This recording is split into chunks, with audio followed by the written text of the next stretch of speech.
Алдыңғы видеоларда расчетқа керекті коэффициенттердің барлығын енгіздік. Еврокод бойынша НТП бойынша повышающий коэффициенттер бердік және де материалдардың барлығын бердік. Енді бізде не қалды? Әрине армирование. Армированиесін қалай жасаймыз? Алдыңғы жасап жүргендей мозаика бойынша армированиесін жасаймыз ба? Соны бүгін осы видеода қарастырамыз. Қазір бір стенаны алып, соның арматурасын жасайық.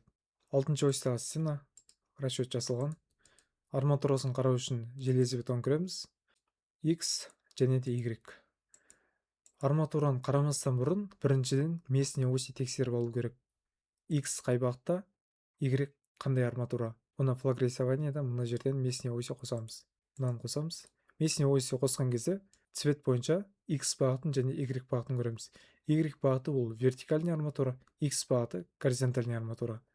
Y көреміз, бұл вертикальный арматура. Енді вертикальный арматураны қараймыз. Тек мына жерде ғана үлкен диаметр көрсетіп тұр, қалған жерлердің барлығында диаметр 10-дық, шаг 200-дік өтіп тұр. Мына жерге цифрға қарап арматурасын жасаймыз. Ең үлкен 17,5 шығып тұр мозаикада. Қандай арматура, шаг, диаметр, оны өздеріңіз жақсы білесіздер. Мен қазір мына жерге 16-лық арматура шаг 100-бен беремін, мына жерге 14-тік арматура шаг 200-бен, қалған жерлерге 10-дық арматура диаметр шаг 200-бен. Біз осы бойынша жасап жүрміз. Қазір осы бірінші вариант. Келесі вариант бұл стержень аналог арқылы арматурасын қарау. Негізінен стенаны пластина арқылы, колонналарды стержень арқылы арматурасын жасап үйреніп қалғанбыз. Стержень аналогпен қараған кезде мына жерлерде ошибка шығып тұр. Бұл ошибка не себепті шыққанын білу үшін стерженьде белгілейміз элементті және де мына жерде локальный режим армирования. Соған кіріп, сол режим ішінде расчет жасап арматурасын және де ошибка не себепті шыққанын көре аламыз. Және де осы стержень аналог арқылы мына жерден мына коэффициенттерді көре аламыз. LC деген длина граничной зоны. Граничной зоны деген ол периферийная зона. Периферийная зона бөлек арматура жасаймыз, полевая зонаға бөлек арматурасын жасаймыз. LC 200-ге тең. 200 деген мына жерде сантиметр. 2 метр периферийная зона екі жақтан және де ортасына полевая зона. Стенаның жалпы ұзындығы 4-4 метр. ВД деген ол нормализованная сила. Келесі альфа омега уды периферийная зонадағы хомутты тексереді, диаметрін, шагын тексереді, критическая зонада. Енді программада қарайтын болсақ, кішкене түсініксіздеу. Оның басқа қандай жол бар? Бізде осындай сайт бар, QS Edu деген. Бұның ішінде онлайн калькулятор. Біздің нормативке сай жасалынған Еврокод бойынша қосымша тексеретін проверкалар. Бұнымен қалай жұмыс жасаймыз? Алдымен регистрация өтесіздер. Регистрация өткеннен кейін сіздерге осындай калькулятор ашылады. Бірінші расчет изгибной стены. Мына жерде қалғандардың барлығы жасалып жатыр. Бірінші мынамен қалай жұмыс жасаймыз, соны көрсетемін. Осыған кіреміз. Басып кіргеннен кейін осылай калькулятор ашылады. Барлығы түсінікті. Осы картинка бойынша мына жерде исходный данные толтырып шығамыз. Ось марка стены. Не үшін жазамыз? Алдағы уақытта түсіндіремін. Геометрия стены. Расчетная осевая сила. NED. Мына жерде максимальное усилие N 362-ге тең. Соны жазамыз. 362. Стенаның размері. Стенаның қалыңдығы 200 мм. 200 мм. Ұзындығы 4400 мм. Высота этажа 9. Общая длина стены. Стенаның жалпы ұзындығы 30 метр. Ол мына жерде миллиметрмен жазамыз. Бірліктердің барлығы осы жерде көрсетілген. Осы бойынша толтырамыз. Высота этажа в частоте. Этажының биіктігі 3 метр. Плитаның толщинасын және де полды алып тастаймыз. Сол кезде мына жерде 2700 мм болады. Защитный слой до края арматуры 40 мм. Класс бетона С20-25. Мына жерден өзгерте береміз. Келесі мына коэффициенттер нормативте берілген және де мына жерден өзгерте береміз. Егерде мына ссылканың үстіне басатын болсақ, НТП-дағы сол пунктті көрсетіледі, қалай жазылғаны. Келесі арматура S500, продольный арматура, класс поперечный арматура 240. Мына коэффициент 1:15. Бұны да осы жерден көре аламыз. Армирование полевой зоны. Диаметр 10-дық, диаметр 10 деп алдық. Келесі диаметр горизонтальный арматура, 10-дық арматура, шаг 200. Шаг вертикальный арматуры мына жерде. Соны жазамыз. Армирование краевой зоны 12 деп қалдырайын. Жалпы осы стенаның краевой зонасындағы продольный арматураның диаметрін бөлек формула бойынша анықтаймыз. Ол изгибке байланысты анықталады. Оны келесі калькулятор арқылы жасаймыз. Ол жақта краевой зонадағы продольный арматураның диаметрі және де горизонтальный арматураның диаметрі. Горизонтальный арматураның диаметрі ол поперечный силаға байланысты анықталады. Алдыңғы видеода көрсеткендей диагональный трещина стенада болмау керек. Разрушение поперечный сила арқылы болмау керек. Оның формуласы біздің НТП-да жоқ. Оны Еврокод бойынша анықтаймыз. Бұл туралы бөлек калькулятор жасап сіздерге көрсететін боламын. Шаг и количество в краевой зоне. Оны толтыру үшін мына жерде картинкаға қараймыз. В деген шаг между продольными стержнями, закрепленными поперечной арматурой. Яғни хомут қандай продольный арматураны ұстап тұр, сол продольный арматураның арасындағы шаг. Соны жазамыз. Мына жерде ортадағы арматураны есептемейміз, себебі бұны хомут ұстап тұрған жоқ. Бұл арматура сейсмика кезінде стенадан шығып кетеді. Мына суреттегідей. Сондықтан тек хомут ұстап тұрған продольный арматураның арасындағы шагты аламыз. Және де осы секілді хомуттардың вертикальный шагтарын жазамыз. Енді осыларды таблицаға толтырып жайық. Таблицада на плюсты басып қоссақ болады, және де минуспен азайта береміз. Қазір менде периферийный зонаны 2 метр деп есептесек, шаг 200-бен 5 жазайын. Бұны армированиен жасағаннан кейін және жасап жатқан кезде тексереміз. Бір үштік n деген ол үштік. Қанша үштік бар? Мына жерде 1, 2, 3, 4 соның количествосын жазамыз. Және де бұл нешеге тең екенін размерін жазамыз. Осылай жаздық. Келесі группа хомуттар в краевой зоне. Краевой зонада хомуттарды жазамыз. Бірінші хомуттың диаметрі жазылады. Хомуттың диаметрі 10 деп алайық. Сосын L деген ол хомуттың ұзындығы. Мына сурет арқылы толтырамыз. Екі жолы бар оны толтырудың. Жалпы хомуттың стерженнің ұзындығын алып, мына жерге жазуымызға болады, өзіміз есептеп, немесе әр осьтағы стерженнің ұзындығын алып, бөлек-бөлек осылай көбейтіп есептесек болады. Сіздерге қалай ыңғайлы, солай жазып шығасыздар. Қазір бірінші бойынша жазып көрсетейін. Хомуттың ұзындығы 81 см болсын, оны есептеп осы жерге жазасыздар. Количество 3 болсын, 3 хомут әр 4 стерженде ұстап тұрған. Хомут 2 деген керек емес. Және де мына астында қосымша сурет бар. Сол арқылы да жазсаңыздар болады. Хомут 1 деген жалпы осының ұзындығы, хомут 2 деген мынаның ұзындығы, хомут 3 деген қызылмен белгіленген осының ұзындығы. Осылардың ұзындығын суммасын шығарып мына жерге жазамыз. Немесе екінші сурет бойынша бөлек-бөлек стержендерді алып жазып шығамыз. Шаг поперечной арматуры хомуты зона А деген критическая зона. Ол жақта 100 мм. Шаг поперечной арматура хомуты зона В деген критический зонадан жоғары жатқан. Ол жаққа қазір 200 деп тексеріп көрейік. Шаг поперечной арматура хомуты углит перекрытия зона В 150 мм. Длина краевой зоны стены по оси хомутов. LC деген ол краевая зона мынаның ұзындығы. Хомуттың осьі бойынша аламыз. Оны біз конструктивно қалай есептейтін едік. 0,15-ке көбейтіп периферийный зона ұзындығын анықтайтын едік. 660. Сол бойынша алып, қазір соны мына жерге жазайын. 700 мм. Және де оны расчетқа жібермей, қаншаға тең екенін анықтай аламыз. Мынаны басамыз. Расчет бойынша 4140 мм-ге тең. Яғни ол деген стенаның ұзындығына тең болып тұр. Және де мынаны алып тастап, мына жерден өзгертеміз. 4150 деп алайын. Бұл деген өте ұзын. Бұны азайту үшін мына жақта стенаның толщинасын өзгерту керек, көбейту керек, класс бетоны көбейту керек. Сол арқылы краевой зонаның ұзындығын кішірейтеміз. Келесі сейсмические параметры, коэффициент поведения. Коэффициент поведения мына таблица бойынша 4,2 деп алдық. Тип грунта 2, период основного тона колебания 0,61 болған.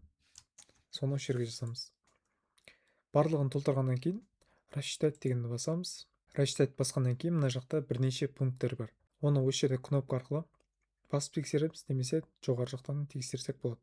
Конструктивное требование бірінші. Стена бізде изгибная стена, широкая, себебі 4 метрден үлкен. Мына жерде пункт берілген, және де формула ашып жазылған. Высота критической зоны H, ол мынаған тек подвал по контуру стена болатын болса, ол бірінші этажын полынан есептеледі. Осы екі картинка бойынша анықтаймыз. Ол 5400-ге тең, ол астында 2 этаж.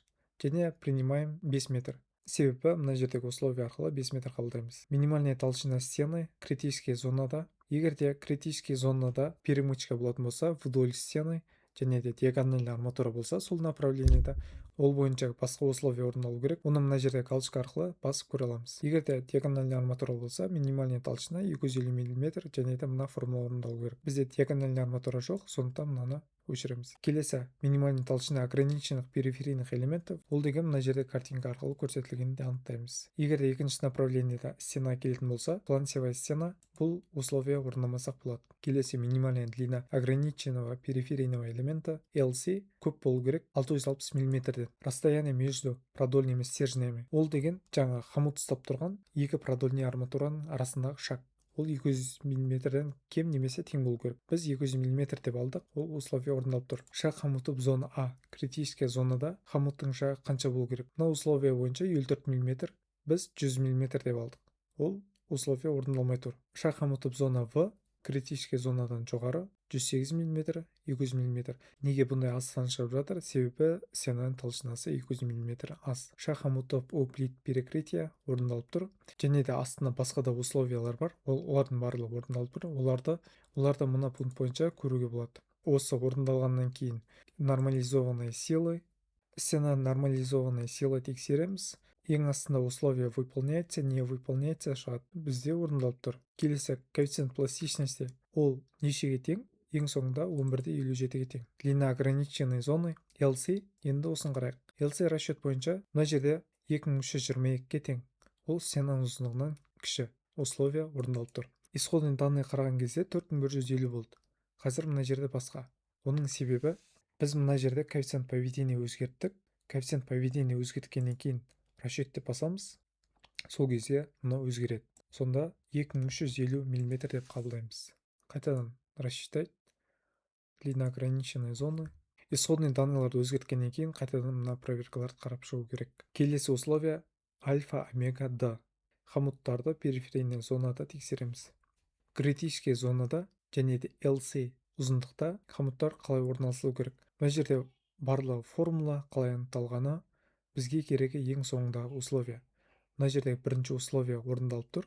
Кішкене ғана запаспен 0085 үлкен болу керек 008. Одан кейінгі условия альфа омегады үлкен болу керек мынадан. Бұл орындалмай тұр. Бұл дегеніміз критический зонада, граничный зонада хомут жеткіліксіз. Хомутты көбейту керек. Осын тексеріп көрейік. Қайтадан исходный данныйға барамыз. Енді хомуттарды көбейтейік. Хомуттың количествосы 6 штук болсын, оның диаметрі 12 болсын, және де класс поперечной арматуры S500 болсын. Осылай тексерейік. Рассчитать проверка условия альфа омега д. Әлі де хомут жеткіліксіз. Хомуттың шагын өзгертейік. Хомуттың шагы критический зонада 100 болды. Енді 70 мм деп қабылдайық. Рассчитать условия проверка. Енді осылай тексерейік. Енді условия орындалып тұр. Осыған байланысты хомуттарды қоямыз. Келесі армирование. Армированиядан көретініміз мына жерде тек стенаның толщинасы, ұзындығы, LC-дің ұзындығы және де краевой зонада керекті хомуттың объемы на погонный метр. Осыны қараймыз. Шаг хомутов зона А, зона В және де уплит перекрытие. Және де класс бетона, класс арматуры осы жерде жазылған. Осыны жасағаннан кейін осыны алып конструкторларға берсек болады. Осы бойынша армирование чертеждің бәрін қарап жасайды. Итоговая проверка. Бұл жерде қысқаша жазылған, қайсысы проверка өтеді, қайсысы өтпей тұрғанын осы жерден көре аламыз. Енді отчетқа оформить етеміз.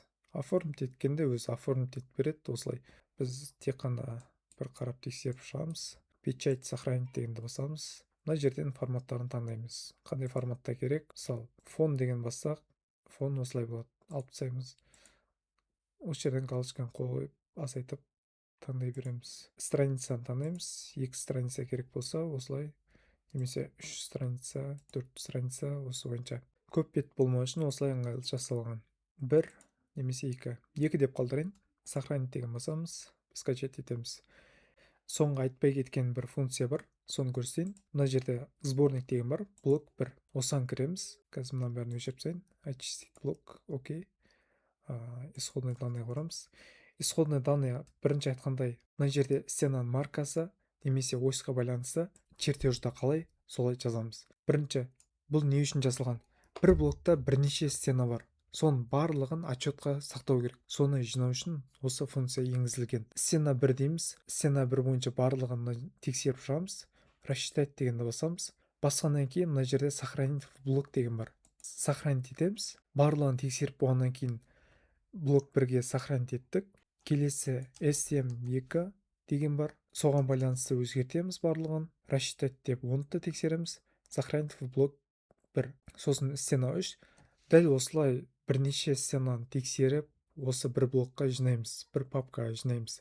Папкаға жинағаннан кейін сборникке кіреміз. Стеналарды белгілеп, стенаның барлығын бірден оформить етсек болады. Мына жерден атын өзгертеміз. Блок 1. Осы стеналар бар. Және де распечатать. Таңдаймыз, бізге қайсын шығару керек? Итоговая проверка, армирование керек емес. егер де мыналар қажет болмаса, тек мыналарды таңдап открыть отчет, блок 1 және де соның ішіндегі стеналар. Бірінші таблица стена туралы информация, кейін астындағы соның проверкалар. Сохранить PDF, печатқа шығарып, осылай тез әрі оңай PDF-ке оформить етеміз.